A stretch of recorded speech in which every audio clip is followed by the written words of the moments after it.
children, I hope you all are good.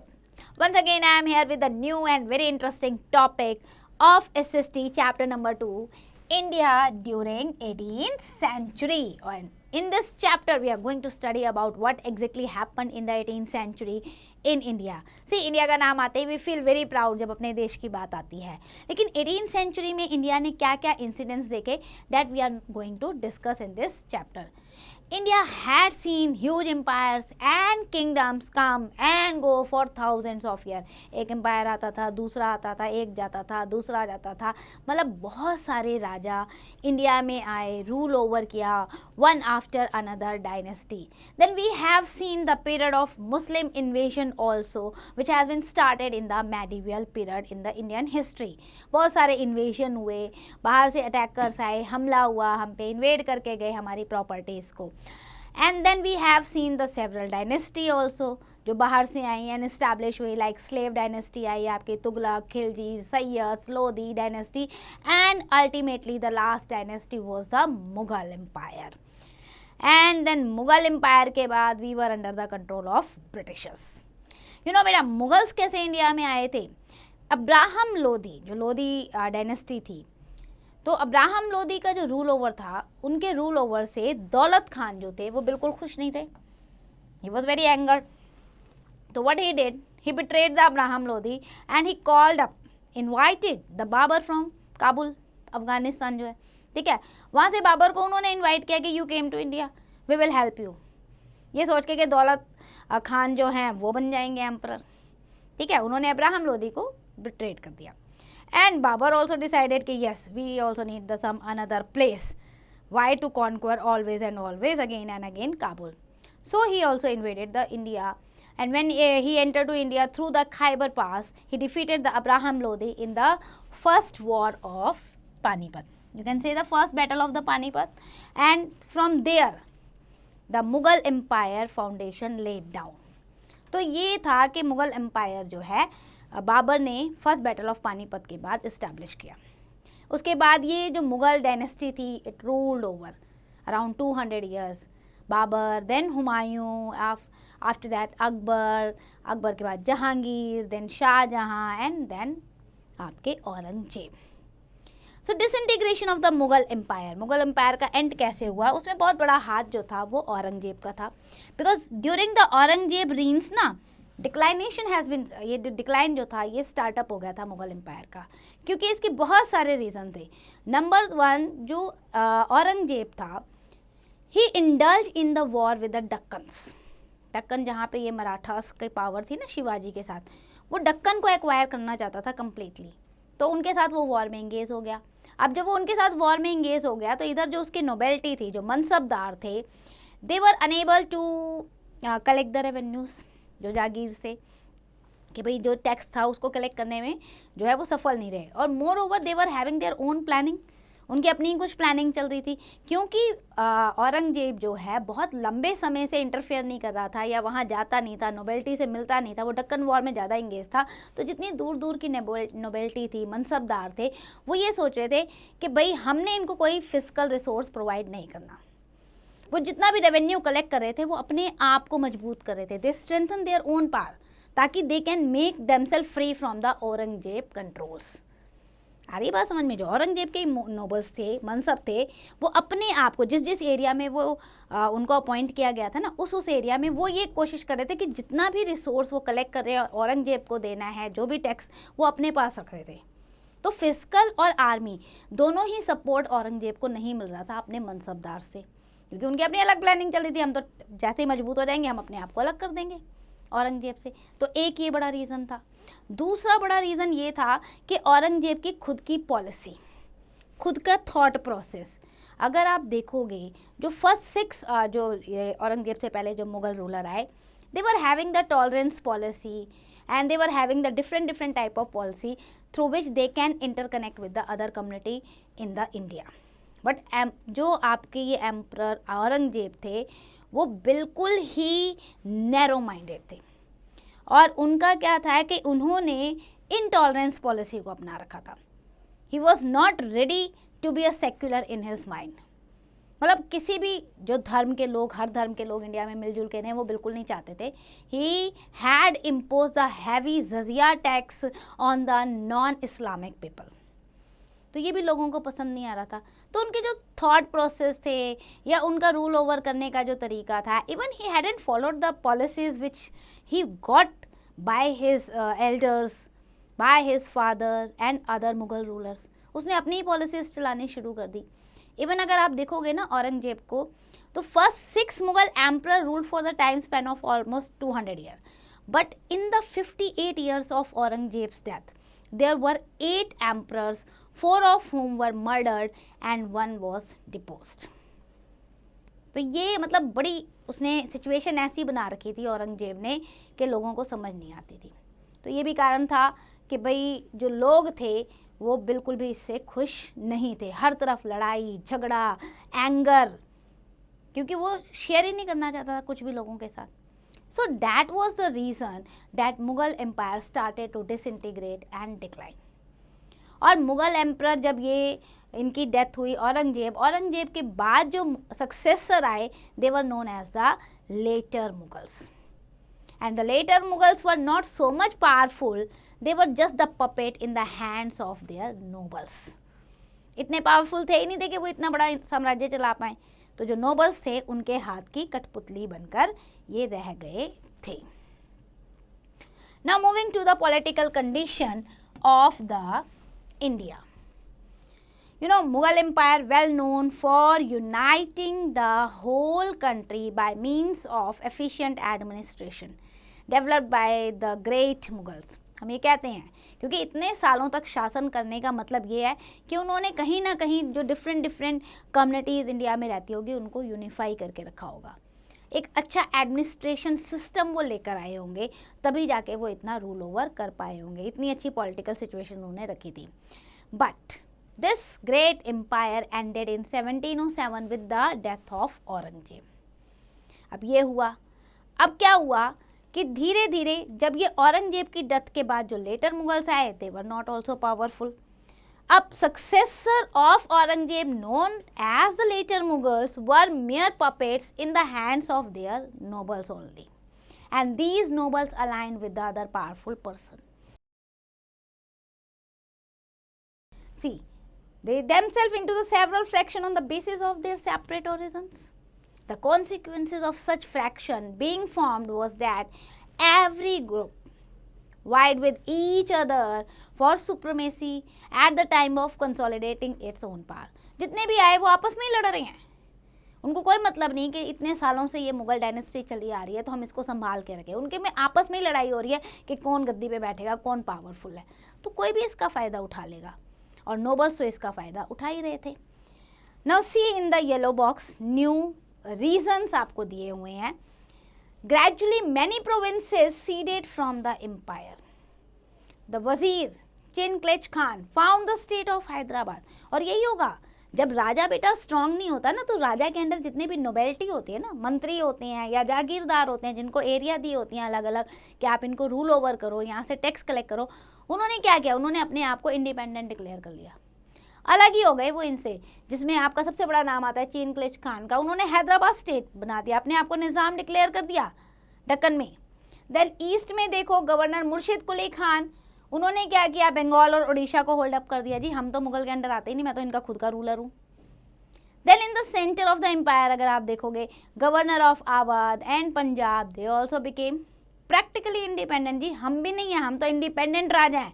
मैं पंजाब का राजा हूँ, मैं अवध का राजा हूँ. Meanwhile, Marathas also initiated their northward expansion. Marathas और पावरफुल हो रहे थे. तो कहने का मतलब ये है, जब जब रूलर बेटा कमज़ोर पड़ेगा ना, तब तक उस नोबेलिटी भी उसका साथ छोड़ देती है. और यहाँ यही हुआ. अब उसके बाद क्या हुआ, अटैक हुआ नादिर शाह का. ये एक बहुत बड़ा ब्लो था इंडियन पॉलिटिकल सिस्टम पे. ये आपके जो नादिर कुली थे was actual the name of Nadir Shah. He became the ruler of Persia. Persia मतलब जो प्रेजेंट डे आपका ईरान है ना बेटा, उसे पर्शिया कहते हैं. इन 1736 and after the demise of last Persian Sultan he assume the title of Shah. भाई उसने अपने आप को टाइटल दे दिया शाह, तो इसलिए क्या बन गया, नादिर शाह. अब नादिर शाह था, उसको भी लग रहा था भैया मुझे अपनी टेरिटरी को एक्सपेंड करना है, तो उसने कंधार को कॉन्क्वर किया।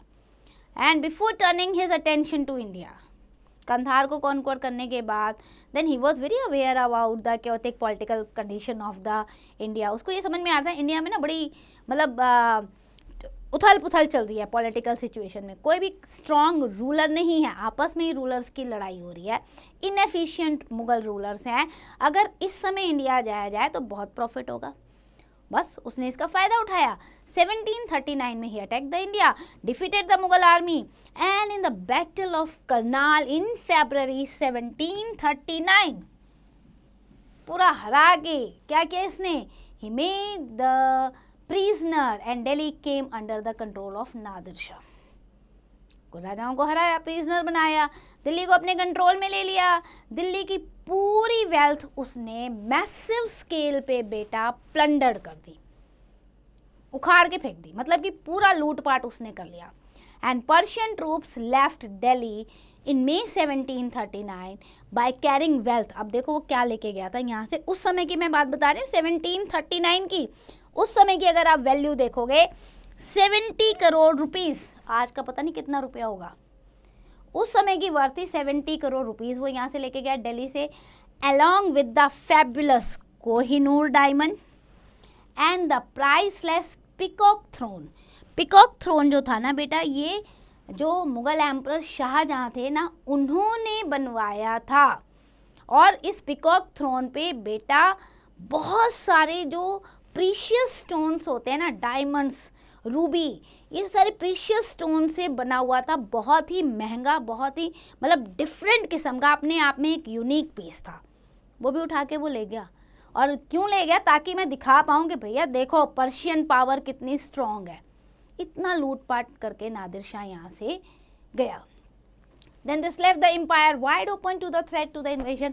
अब अगर नादिर शाह ये लूटपाट कर सकता है तो it gave the message to the world कि भैया नॉर्थ वेस्ट के रास्ते से आओ, जो आपका प्रेजेंट डे आपका अफगानिस्तान है ना, वहाँ से अफगानिस्तान पाकिस्तान जो बन गया, तब तो वो इंडिया का पार्ट था, पाकिस्तान भी, इस रास्ते से आओ और आराम से लूटपाट करके वापस निकल जाओ। In the mean time the Marathas had surfaced as a significant power in the country. और उस समय क्या हो रहा था कि मराठाज अपनी पावर गेन कर रहे थे। So expansion and decline of Maratha power, Maratha बढ़े, लेकिन जब वो डिक्लाइन हुए तो उसका भी बड़ा बुरा असर पड़ा इंडियन पॉलिटिकल सिचुएशन पे। जब तक छत्रपति शिवाजी थे ना, it is said to be the founder of the Maratha empire, कि मराठा एम्पायर बनाने वाले छत्रपति शिवाजी थे, और उनकी स्ट्रॉन्ग पावरफुल लीडरशिप में मराठास ने एक बहुत बड़ा किंगडम जो है 1646 तक खड़ा कर दिया था। Before that Maratha chiefs were in the service of Bijapur Sultan in western Deccan under the Mughal Aurangzeb the last emperor. मतलब इनसे पहले वो क्या थे, बीजापुर सुल्तान के अंडर काम करते थे जो मराठास थे, लेकिन शिवाजी के आने के बाद उन्होंने अपना ही एक बड़ा किंगडम बना दिया। अब क्या हुआ, by 1673 Shivaji had strong control over most of the western Maharashtra. आप महाराष्ट्र देखते हो ना आज का प्रेजेंट डे, उसके वेस्टर्न पार्ट पे पूरा कंट्रोल इन्होंने कर रखा था। 1674 में उन्होंने टाइटल एज्यूम किया, जो टाइटल उन्हें मिला दैट इज द छत्रपति, हमने कहा छत्रपति शिवाजी, ठीक है। एट हिज मैसिव कॉरोनेशन, बहुत भीड़ में मतलब उन्हें ये टाइटल जो है दिया गया। ही पास्ड अवे इन 1680, बहुत कम सालों के लिए रूल कर पाए, but not before he had succeeded in setting up a vast Maratha empire. बनाया तो उन्होंने एक मजबूत एम्पायर, लेकिन बहुत बड़ा एम्पायर नहीं खड़ा कर पाए थे। He had also developed N efficient administration, powerful army थी उनकी, और unique brand of strike and retreat warfare था उनका। वॉरफेयर जो था ना बेटा आज तक फेमस है, लड़ाई करने का तरीका, वो तरीका कहलाता था गुरिल्ला वॉरफेयर। जैसे गुरिल्ला होते हैं ना, एक पेड़ से दूसरे पेड़ पे जंप मारते रहते, वैसे ये भी पहाड़ों के पीछे, बड़े बड़े पत्थरों के पीछे छिपकर अचानक से हमला करते थे। That is the guerrilla warfare. आपने अगर तानाजी मूवी देखी है ना, तो you can see the guerrilla warfare tactics, okay. तो ये डेवलप उन्होंने की थी। Then after Shivaji's demise the family conflict बढ़ गया, ऐसा ही होता है ना, मोस्टली जब स्ट्रॉन्ग रूलर खत्म हो जाता है तो पीछे के रूलर जो वीक होते हैं वो नहीं असेंबल कर पाते, एक्यूमुलेट नहीं कर पाते, और फैमिली में कॉन्फ्लिक्ट बढ़ गया, कोई अच्छी लीडरशिप नहीं मिली, और they force the Peshwas of Marathas empire to take control over the power of the state. Peshwa dynasty जो थी रीन फ्रॉम 1712 टू द 1818, लेकिन पेशवास भी जो हैं वो भी ब्रिटिशर्स के आने के बाद वीकेंड हो गए। अब मराठास के जो फेल हुए, क्या कारण था, उनका फेलियर क्यों हुआ? Main factors behind the defeat of Maratha was the third battle of Panipat. ये आपको याद रखनी है, जो बैटल में इंगेज हुए ना, ये बड़ा रीजन था इनके फेलियर का, third battle of Panipat. Number 1, the faulty strategy of war adopted by Marathas, गलत तरीके से लड़ाई लड़ी। लैक ऑफ सॉलिडारिटी, जब आपने ये देखा कि हम इतने बड़े से एम्पायर से लड़ने जा रहे हैं, अहमद शाह अब्दाली से, तो हमारे पास क्या बड़ी सेना है? इंडिया के राजाओं में आपस में यूनिटी नहीं थी, बाहर के किसी भी राजा ने अपनी आर्मी के साथ सपोर्ट ही नहीं किया, और अहमद शाह अब्दाली को बहुत बड़ा सपोर्ट मिल रहा था, बहुत बड़ी उसकी नोटोरियस आर्मी थी अगर देखा जाए तो। इवन इंडियन नोबल्स ने भी उसको सपोर्ट कर दिया, बेट्रेड कर दिया मराठास को ही, तो ये भी एक रीज़न था। Then while the defeat at the third battle of Panipat, no doubt, the huge losses in the money and manpower. जब आप इतनी बड़ी आर्मी के साथ लड़ाई लड़ते हो कई दिनों तक, तो आपका मैन पावर भी खत्म होता है, आपका मनी भी, ट्रेजर भी पूरा एम्प्टी हो गया, and finally the Maratha rout at Panipat and led to the disintegration of their one proud empire. इनमें आपस में ही लड़ाई हो गया और ये मराठा छोटे छोटे टुकड़ों में बट गई, यानी कि थर्ड बैटल ऑफ पानीपत के बाद मराठास डायनेस्टी का भी एंड हो गया। Now rise of the new independent states. New independent states when I am talking about, तो बेसिकली इसमें आपका देखा जाए ना, जैसे ही सेंट्रल अथॉरिटी जो दिल्ली की थी मुगल एम्पायर के अंडर, जब वो फॉल डाउन हुई तो उसके बाद Awadh, Bengal, Mysore, they came into the existence as a consequence of revolt of their governor. ये सारे के सारे प्रोविंसेस जो एरिया थी मुगल डायनेस्टी के अंदर थी बेटा, लेकिन यहाँ के जो गवर्नर से इन्होंने मुगल्स के खिलाफ बगावत कर दी, and then they declared themselves as the independent state. तो सबसे पहले we are going to discuss about the Awadh. Awadh में there was a Saadat Khan who was the governor of Awadh in 1722. He was very able ruler, capable soldiers, or when he declared himself free from the Mughal dynasty, and Awadh is the independent state under the control of Sadat Khan, so he established well and developed the Awadh also. He was succeeded by his son-in-law. So finally क्या हुआ बेटा, सफदरजंग की जो power थी control करनी start कर दी थी अदर नोबल्स ने, एंड देन कहते हैं ना, he was dismissed in 1753 and he came back to Awadh, और अवध में रूल ओवर करने लगे। Finally he was passed away in 1754। तो सफदरजंग की डेथ के बाद जो ये अवध का शासन था, ये पूरा प्रोविंस जो था, it was succeeded by Shujauddaula. He witnessed the important political changes, but Shujauddaula भी ज़्यादा समय तक जो है शासन नहीं कर पाए। He was also passed away in 1775, and then this Awadh was succeeded by his son. That name was Asaf-ud-Din Dola. Asaf-Dola, you can say. So that was the story of the Awadh, how Awadh became the independent state from the Mughal dynasty. Now moving to the another provinces, that is Bengal. At the time of Aurangzeb's death, Murshid Quli Khan was in charge of the province of Bengal. उस समय उन्हीं को बना रखा था बंगाल का in charge. 1717 में क्या हुआ, जो एम्परर थे ना फरुखसियार, जो लेटर मुगल्स में गिने जाते हैं, he made him the governor of Bengal, कि आप बंगाल के गवर्नर हैं, जाके गवर्नर को अच्छे से रूल ओवर करिए। And this was just a face saving decision, because in real fact Murshid Quli Khan behaved as an independent ruler.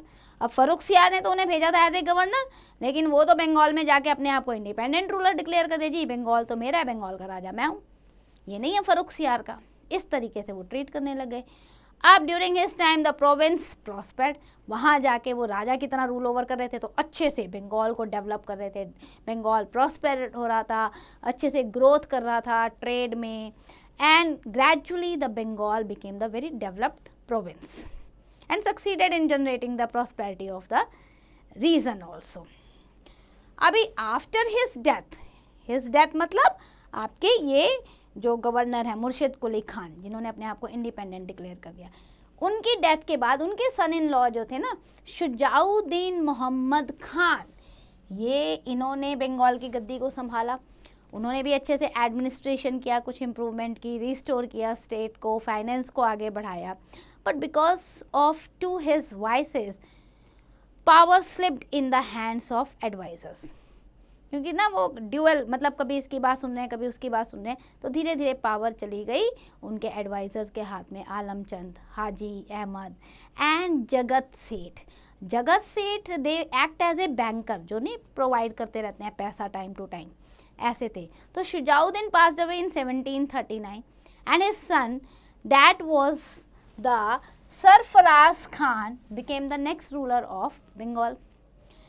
अब क्या हुआ, सरफराज खान जब आए तो उन्होंने एडमिनिस्ट्रेशन पे इतना ध्यान नहीं दिया एंड अल्टीमेटली क्या हुआ, ब्रदर ऑफ हाजी अहमद अली वर्दी खान, ये जो अली वर्दी खान थे ना, हाजी अहमद के भाई अली वर्दी Khan, he became the deputy governor of Bengal and occupied the seat of Bengal in 1740 and Sarfaraz Khan was defeated, even murdered in the battle। और फिर कौन आ गए, अली वर्दी खान वहाँ पे आ गए। अली वर्दी Khan, he was very able administrator but he passed away in 1756 and was succeeded by his grandson that was Sirajuddaulah। Just as his grandfather had taught him, Sirajuddaulah began to suppress his enemies। वो अच्छे administrator थे, उन्होंने ये सोचा पहले जो मेरे छोटे छोटे दुश्मन है ना इनको जरा भगाऊं, तो उन्होंने उनको जो है सप्रेस करना शुरू कर दिया। And then he ruled for a little over 1 year and in that period he had to deal with the enemies from within the family and from outside as well। मतलब अली वर्दी खान को घर के अंदर भी कॉन्फ्लिक्ट सामना करना पड़ा और बाहर भी बहुत सारी लड़ाइयों को झेलना पड़ा 1 साल के रूल ओवर में। इसके बाद हम चलते हैं नेक्स्ट प्रोविंस पे, जो जिसने अपने आप को डिक्लेयर किया independent, that is Hyderabad. The independent states of Hyderabad in Deccan was founded by, हमने पहले भी पढ़ा था, चिनक्लिच खान। नाउ ये जो चिनक्लिच खान थे, he was appointed as the governor for 6 states of the Deccan. और किसने अपॉइंट किया था, सेम फर्रुखसियार ने। ठीक है, फर्रुखसियार ने इन्हें भी डिपेंड किया, अपॉइंट किया था कि ये 6 स्टेट्स हैं हैदराबाद के, इस पे आपको रूल ओवर करना है, टैक्स कलेक्ट करना है और जो है मुगल एम्पायर को सपोर्ट करना है। यहाँ पे भी when he occupied the state of Hyderabad in 1725 he faced his biggest challenge from the Marathas. इन्होंने अपने आप को इंडिपेंडेंट डिक्लेयर कर दिया, पावर आ गई हाथ में, भैया 6 स्टेट है, मैं खुद ही बन जाता हूँ राजा। लेकिन इन्हें मुगल से जो है लड़ाई फेस करनी पड़ी थी under the leadership of Peshwa Bajirao first. उन्होंने बहुत तगड़ा इन्हें जो है झटका दिया था पेशवा बाजीराव फर्स्ट ने। The Marathas were determined to collect the taxes as chauth and sardeshmukhi. ये 2 तरीके के टैक्स लेते थे मराठास उन 6 स्टेट से। अब जब ये निज़ाम बन गए, इन्होंने कहा जी टैक्स तो मैं लूँगा, तो लड़ाई तो होनी थी, इनमें आपस में लड़ाई हो गई। And he attempted to divided the Marathas and fought to 2 incomplete wars with them. इसने सोचा मराठास में आपस में लड़ाई करवा देता हूँ और मैं एरिया लूँगा। लेकिन he passed away in 1748. He was said to be the most eligible ruler of the Deccan and the one of the responsible for laying down the firm foundation of Asaf Jahi dynasty. तो एक तरीके से कह सकते हैं जितना एरिया चिनक्लिच खान के under था उन्होंने बड़े अच्छे से कंट्रोल किया और अपने एरिया को अपनी डायनेस्टी का नाम दिया, that is the Asaf Jahi dynasty. After his death confusion start हो गई भाई, which was followed by common struggle of the throne. हमेशा से यही है, कौन बैठेगा गद्दी पे, क्योंकि उन्होंने तो दिया नहीं था किसी को गद्दी। By this time the foreign power जो ब्रिटिशर्स थे, फ्रेंच थे, वो इंडिया में आ चुके थे। तो फ़ायदा कौन उठाएगा, ये फॉरेन पावर उठाएंगी, इंटरनल कॉन्फ्लिक्ट्स का फ़ायदा। अभी क्या हुआ, the intervention of the Marathas in the politics of Deccan and the rise of the state of Mysore under Hyder Ali created the further implications for the ruler of Hyderabad। एक तरफ से Mysore power में बढ़ रहा था, दूसरी तरफ से मराठास पावर में बढ़ रहे थे। तो बहुत सारी लड़ाइयाँ थी, इधर सक्सेशन की लड़ाई भी थी, हैदराबाद में कौन गद्दी पे बैठने वाला है। Nizam Ali, the fourth son of the first Nizam, eventually ascended the throne in 1763, 15 years after his father death. मतलब इतनी लड़ाइयाँ लड़ी, पापा की डेथ के 15 साल बाद जाके उन्हें गद्दी मिली। Then he ruled over for around 40 years and defended the Deccan from the aggression of Marathas and Tipu Sultan. तो ये था कि 40 साल में उन्होंने मराठास और टीपू सुल्तान को रोके रखा हैदराबाद को कैप्चर करने में। Now moving to the Mysore. Mysore was the part of Vijayanagara empire. Vijayanagara empire बहुत बड़ा एंशिएंट इंडिया का अगर आप कहोगे तो बहुत ही फेमस एम्पायर रहा है, उसका ये पार्ट था। During the 18th century, the empire was ruled by the Chikka Krishna Raj. But two of his ministers, Ranjaraj and Devaraj, usurped the power and reducing him to the sheer puppet. So Mysore was also involved in a number of wars with the adjacent state in which an army commander named Hyder Ali. क्योंकि day by day आसपास के राजाओं से लड़ाई होती रहती है, contemporary ruler से। तो उसमें क्या हुआ, जो उनके कमांडर इन चीफ थे हैदर अली, उन्होंने जो है टोटल कब्जा किया। सरफेस सक्सेसफुल सोल्जर 1761 में उनकी डेथ के बाद जो था, किनकी डेथ के बाद, I am talking about the Nanjaraj, he set up his authority over the kingdom and became the sultan. He prove to be very capable ruler and reorganise the Mysore army. Trained किया अच्छे से, यूरोपियन लाइन्स पे trend किया। बहुत कम period में जो है हैदर अली ने एक पावरफुल आर्मी तैयार कर ली थी मैसूर के लिए। And then he expanded the territory of Mysore, but he had to contest with the Marathas and the Nizam. एक तरफ मराठा है, एक तरफ निज़ाम है हैदराबाद के, तो एक्सपेंशन उतना ज़्यादा नहीं हो पाया। After his death the Mysore came under the Tipu Sultan who was the son of Hyder Ali. Tipu Sultan जो हैं, he was born as a fighter like his father.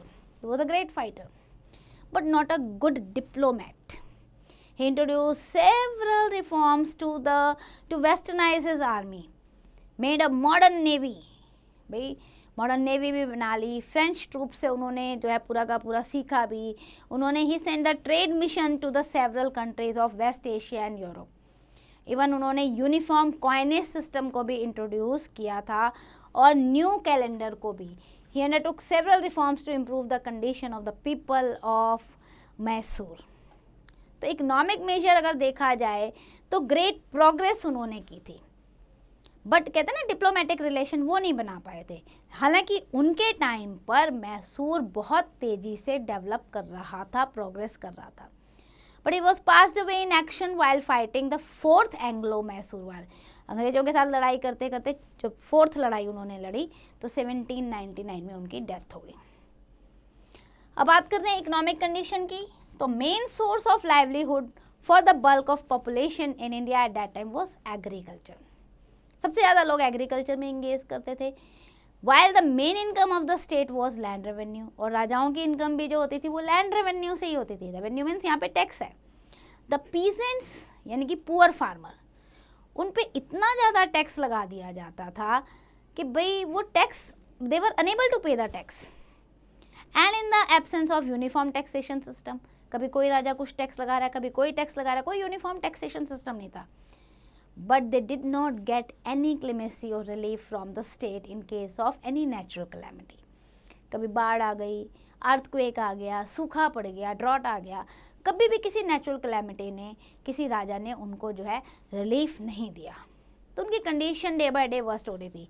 Means of cultivation जो था वो पुराना, जो ओल्ड सेंचुरी एगो है, कोई रिफॉर्म नहीं कर रहा उस पर। Neither the peasants nor the state took initiative to introduce any new technology, any new reforms in the agriculture sector. तो भैया करना पुराने तरीके से ही काम है, तो कहाँ से आउटपुट आएगा, है ना। अगर आप स्टेट देखोगे, अवध हो गया, बंगाल हो गया, प्रोग्रेसिव रूलर थे, तो उन्होंने कुछ स्टेप्स जो हैं इंट्रोड्यूस किए थे for peasantry class, for agriculture, to get some more output. Trade और कॉमर्स की अगर हम बात करते हैं तो 18th सेंचुरी में trade was a significant economic activity. Trade तेजी से बढ़ रहा था। ईस्टर्न और वेस्टर्न कोस्ट से जो इंडिया का आउटपुट था, अगर आप देखोगे ना ट्रेडिंग हमारा कांटेक्ट बढ़ता जा रहा था यूरोपियन ट्रेडर्स के साथ। रूलर्स जो थे इंडियन स्टेट के, they did not do anything to discourage the English. मतलब उनको ये नहीं समझ में आ रहा था कि इंग्लिश और फ्रेंच जो है इंडिया में आते जा रहे हैं, तो दे वर हैप्पी। उन्हें इंडियन मर्चेंट को इनकरेज करना चाहिए था ना, और इन्हें डिस्करेज करना चाहिए था, but they started to give them the freedom. और फ्रीडम दोगे तो भैया bulk of amount of things they were taking, कितना भी टैक्स लगा रहे हैं, नहीं दे रहे हैं, अपनी मनमानी। कहते हैं धीरे धीरे मोनोपोली वो जो है गेन करने लगे ब्रिटिशर्स। सो टेक्सटाइल हो गया, रॉ सिल्क हो गया, स्पाइसेस, ओपियम, ये मेन आइटम थे एक्सपोर्ट के। मुगल एम्पायर जैसे जैसे डिक्लाइन होता गया, वैसे वैसे जब लोकल रूलर्स में आपस में लड़ाई होगी तो उसका बेनिफिट जो है ब्रिटिशर्स ने उठाया। पॉलिटिकल डोमिनेशन उन्होंने प्रूव करके दिखाया और हमारे इंटरनल और एक्सटर्नल अफेयर में बहुत ज़्यादा इंटरफेरेंस की। So that's end for the chapter. Let's do the quick revision. Important points that we have discussed in the chapter. Number 1, successor of Aurangzeb were known as later Mughals. और letter Mughals जो थे, specially हम बहादुर शाह जफर देख लो, जहांदार शाह देख लो, फरुख सियार और मोहम्मद शाह यहाँ पे। फिर चेन कोलेज खान जो थे आपके कैपेबल वजीर थे, फेमस जनरल थे औरंगजेब के। He founded the Hyderabad city in the 1724, independent declare कर दिया था। नादिर शाह ने इंडिया पे अटैक किया और बहुत ज़्यादा प्लंडर करके गया इंडियन वेल्थ को। मराठास पावर पेशवा के अंडर आई तो 18th सेंचुरी में आफ्टर शिवाजीज डेथ, और फिर कुछ समय तक इन्होंने नोटेबली अपने आप को एक्सपेंड किया, बट बाद में पेशवा बाजीराव फर्स्ट के बाद इनकी भी पावर डिसइंटीग्रेट होती रही after the battle of Panipat. मुर्शिद कुली खान दीवान ऑफ औरंगजेब थे, जिन्हें बंगाल का दीवान बना के भेजा गया था। He also declared himself as a independent state. Then Saadat Khan, he also declared himself as a independent state in Awadh. उन्होंने अवध को इंडिपेंडेंट डिक्लेयर कर दिया। Then foreign trade that was prospered in 18th century India. Agriculture remained backward and high rate of taxes were burdened to the peasants. So that's end for the chapter. I hope you understand each and every topic. Please do the exercise carefully.